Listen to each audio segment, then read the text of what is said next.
आज मैं एक कंपनी के बारे में बात करूंगा जिसका थोड़े दिनों में आईपीओ लिस्टिंग होने वाली है। इस कंपनी का नाम है डीसीएस सिस्टम।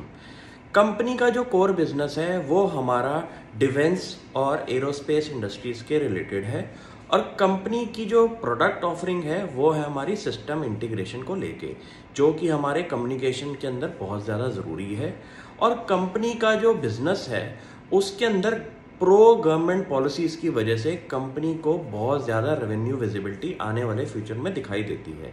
अब ये गवर्नमेंट की जो पॉलिसी है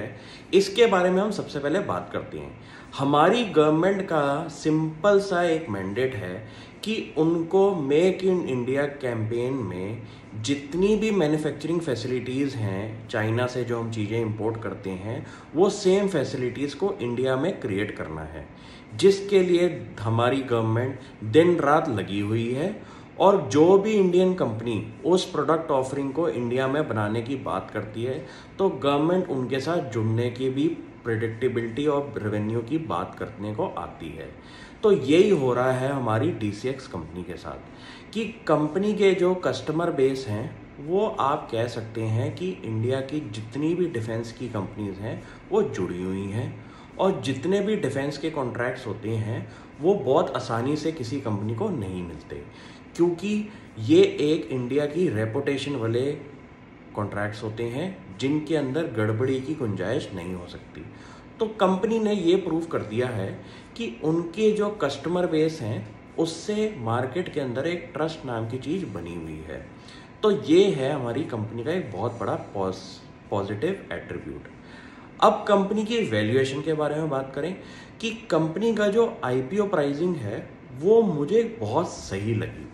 कि कंपनी ने टेबल पे हमारे रिटेल इन्वेस्टर्स जिन्होंने इस कंपनी के अंदर इन्वेस्ट किया होगा लेकिन उनको आईपीओ में शेयर्स नहीं मिले होंगे, उनके लिए भी कुछ पैसा मार्केट में छोड़ा है। क्योंकि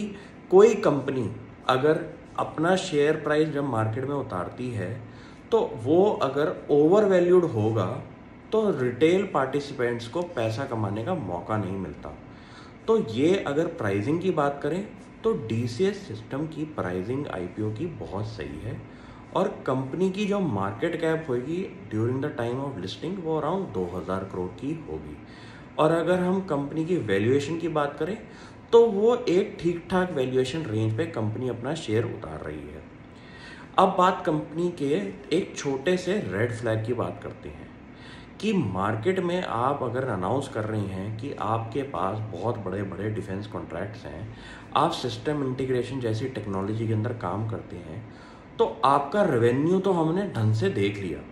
और कंपनी के प्रॉफिट्स भी देख लिए, लेकिन कंपनी की सबसे बड़ी प्रॉब्लम मुझे लगी कंपनी के मार्जिन प्रोफाइल।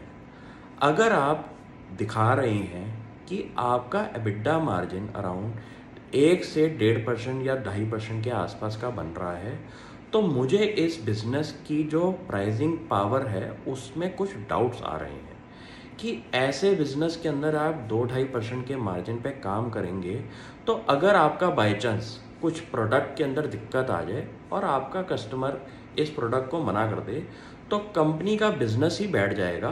क्योंकि कंपनी के अगर प्रीमियम प्रोडक्ट्स होते हैं तो कंपनी की मार्जिन प्रोफाइल में भी वो चीज़ दिखती है।